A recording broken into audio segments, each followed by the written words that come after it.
E passando a palavra agora, então, para o doutor Paulo de Tarso Tamburini, representando a ministra Carmen Lúcia. Ele é auxiliar, juiz auxiliar, né, do Supremo, nesse ato, então, representando a madrinha do evento, nessa comemoração dos 50 anos do Projeto Rondon. Por gentileza.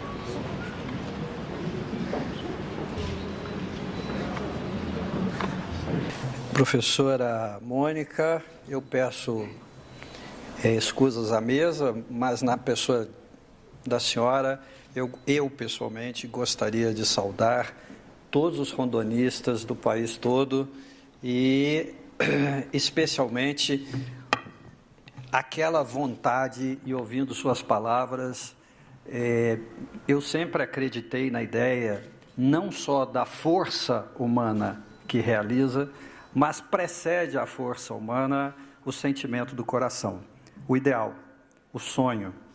Sem ele, a força humana se torna inútil. Aí me vem em mente sempre a ideia de Arquimedes, quando diz, dá-me uma alavanca, um ponto de apoio e eu movo o mundo. Então, a força é a alavanca e o ponto de apoio, mas quem move o mundo é o sonho, é o ideal, que é a essência e o espírito do Projeto Rondon. Então, com essas palavras, eu pessoalmente gostaria de saudar a todas as autoridades presentes.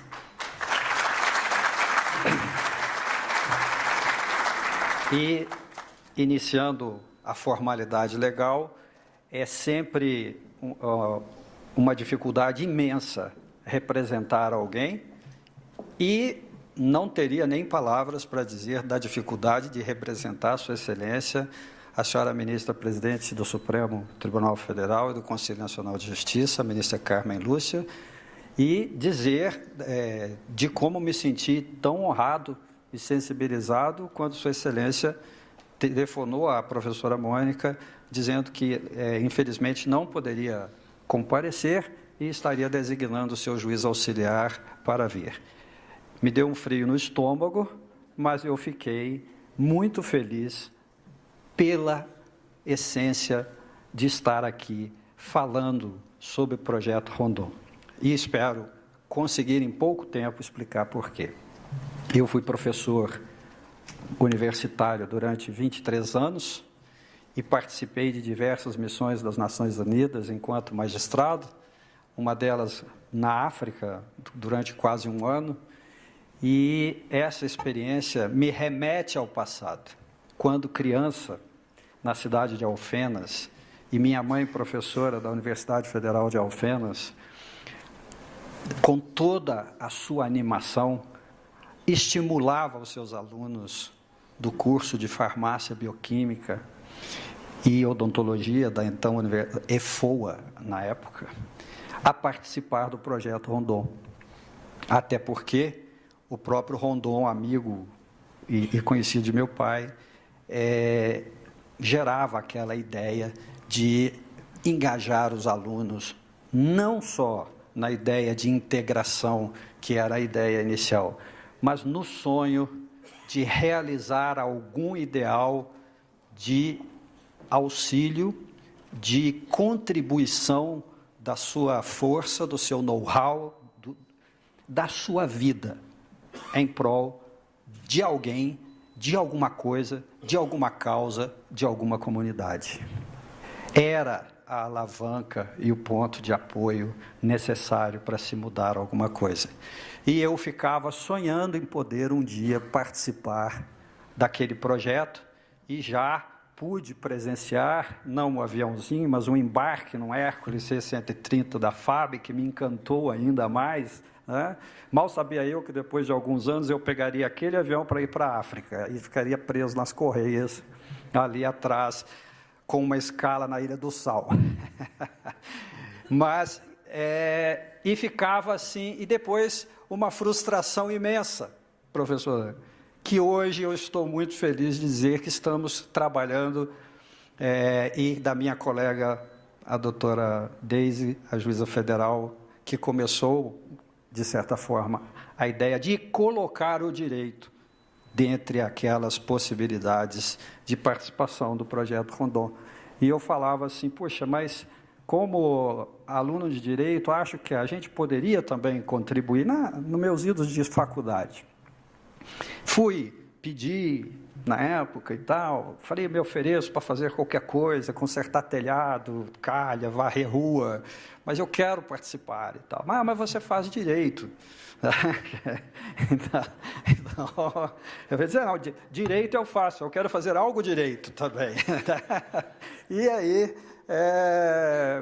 bom, enfim, não sabia eu que ali no futuro eu seria convidado primeiro pelo então presidente do Supremo, ministro Sepúlveda Pertence, a participar de um projeto de auxílio às eleições nos territórios da Palestina, a primeira eleição que ocorreu em uma forma internacional que não é Estado, e ali fui trabalhar e tive, então, uma primeira grande experiência. E dali, então, fui passando por sucessivas missões.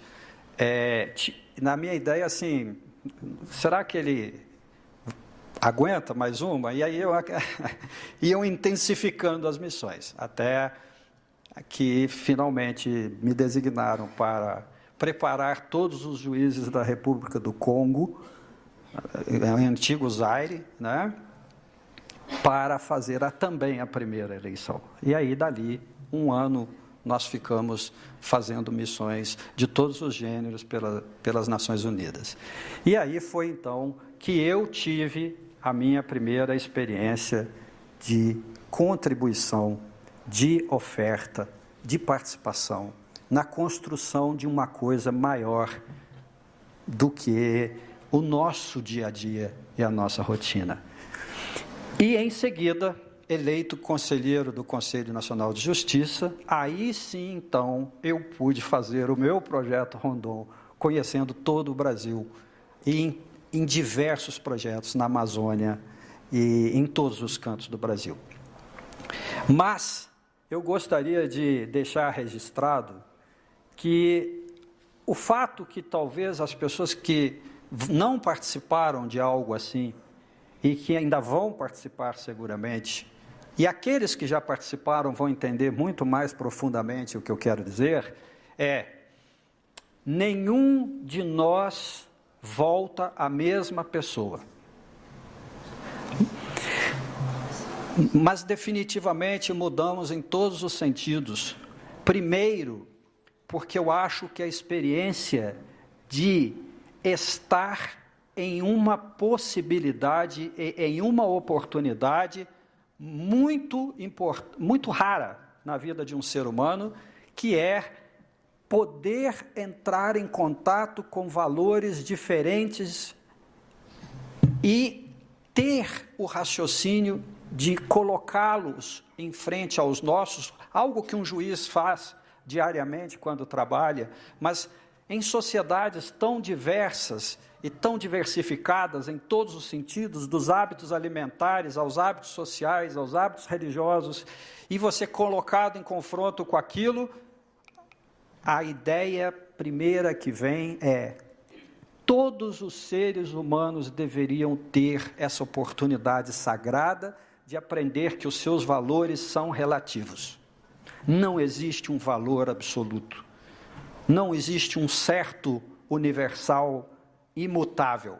Mas nós estamos num contínuo processo de criação com base na soma de nossas experiências, e essas experiências só são válidas quando nós não partimos do princípio de que o nosso valor é o único valor a ser certo, correto, definitivo. Assim como eu não posso ser um bom juiz quando senta-se diante de mim uma pessoa e eu vou julgá-lo com os meus padrões sem tentar entender a realidade, os valores daquele cidadão que são muito diferentes dos meus. Então, sair do nosso ponto de conforto, da nossa zona de conforto, entrar em contato com uma comunidade, uma sociedade com hábitos profundamente diferentes e valores completamente diversos dos nossos, é o primeiro ponto absolutamente relevante na vida de qualquer ser humano.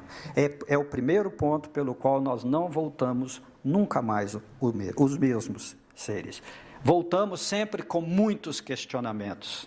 Quantos mais pontos de vista poderão existir no planeta, no mundo, no universo? Como essas pessoas encontram a sua realização e a sua felicidade dentro dos seus pontos de vista? E, em segundo lugar, este contato nos leva ao segundo raciocínio que eu sempre tive em mente, era de dizer, olha, quem se oferece a uma experiência dessa, se oferece de coração aberto. E por esta razão, esta criatura, este ser humano, este indivíduo, ele jamais se propõe a dar ou oferecer o que lhe sobra, o que não lhe faz falta. Mas ele se coloca diante da oportunidade de dividir a sua alma, de dividir o seu trabalho, de dividir o seu ser integral. E, por causa disso, ele está ali dividindo e, na realidade, não se divide, se soma e se constrói algo muito maior do que ele próprio.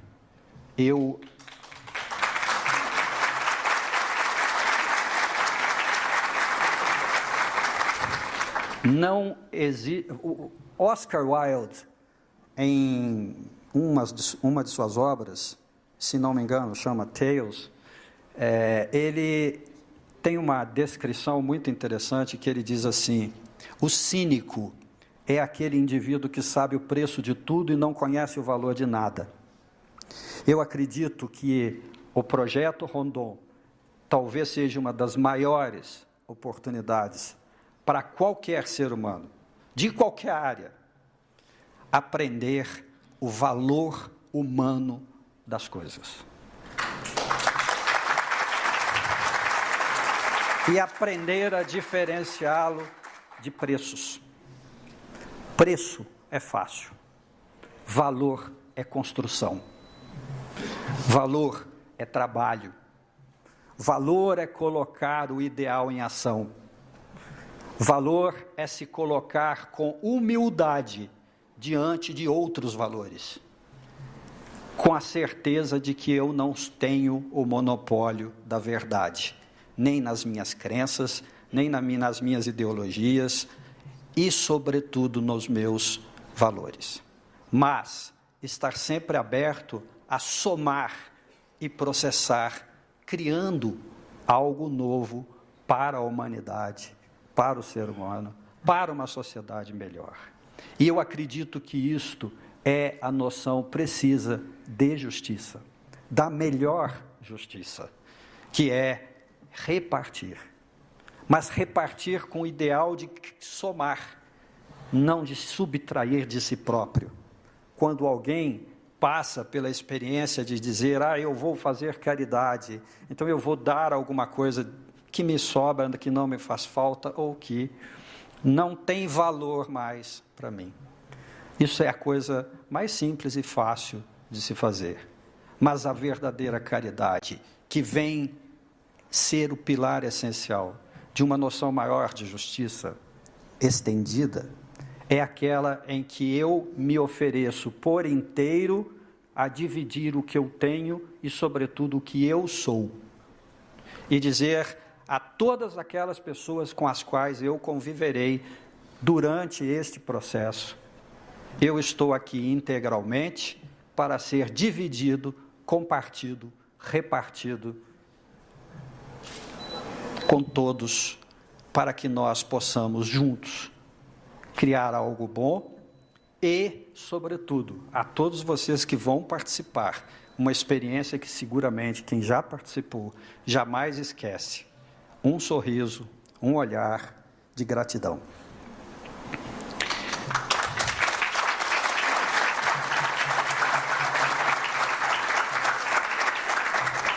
Talvez a gratidão, talvez não, gente. Agora eu vou dizer por mim.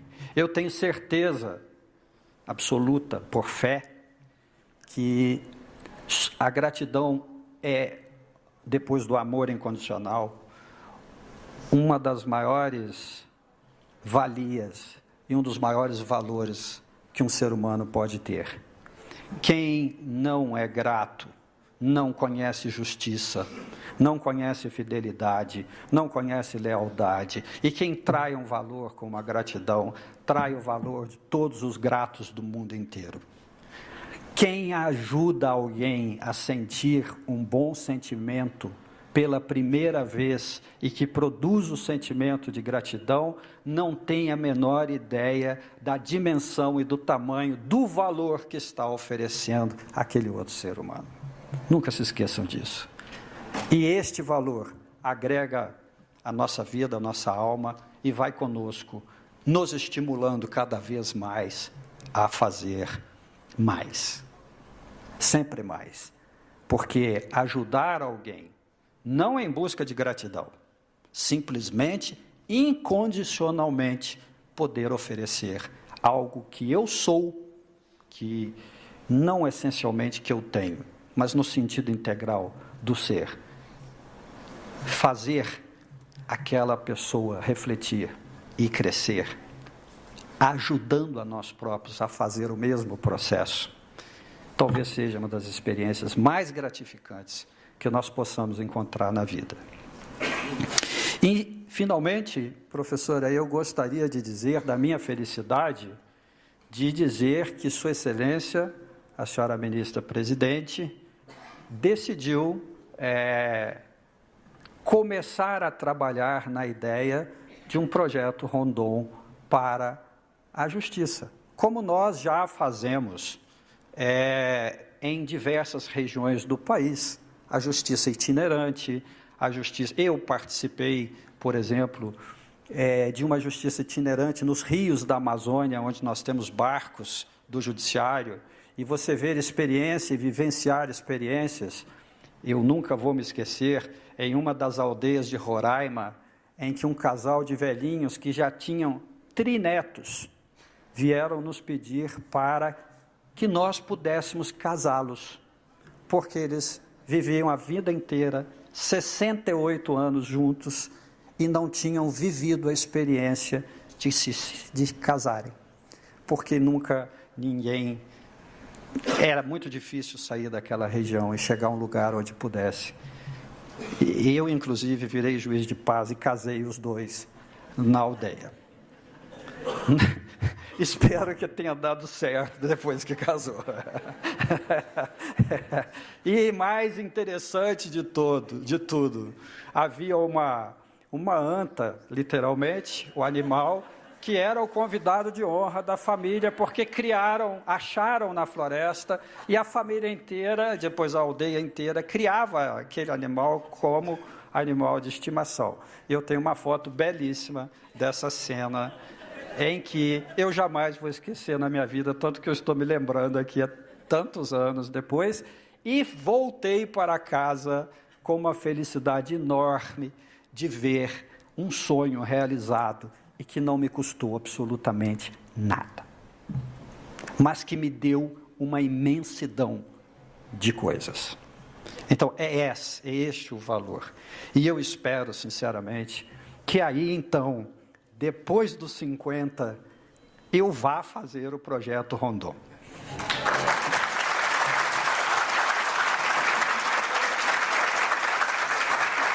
E é essa a gratidão que faço, tanto em meu nome, como em nome de Sua Excelência, a ministra-presidente. Muito obrigado.